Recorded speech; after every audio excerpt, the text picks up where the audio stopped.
Well, have you ever watched that show, Undercover Boss? Yeah, all the time. I like it, yeah. It features the experiences of senior executives working undercover in their companies to try to find out how their firms really work and also to reward hardworking employees. Well, that is exactly what the president of Phoenix College had in mind when he went undercover on campus this week. Team 12's Trisha Hendricks shares how he did it.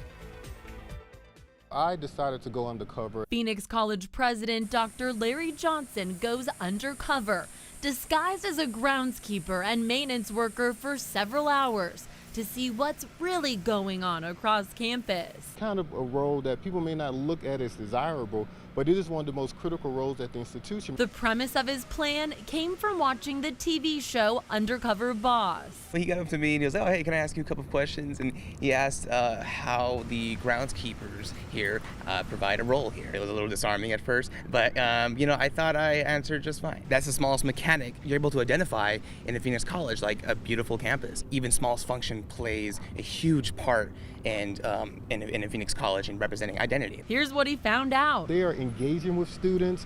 I heard the maintenance crew tell me, "Oh, I direct students to a building," or sometimes I'll ask the student, "Hey, young man, where are your books?" They contribute to the work of student completion and student success. Proving that becoming an undercover boss for several hours can reveal truths. This is a great experience for me. Our maintenance crew and our service staff are critical to the work that we do in helping students to complete what they started. In Phoenix, Trisha Hendricks, 12 News. What a great idea. Yeah. I'm kind of glad we know exactly what our boss looks like.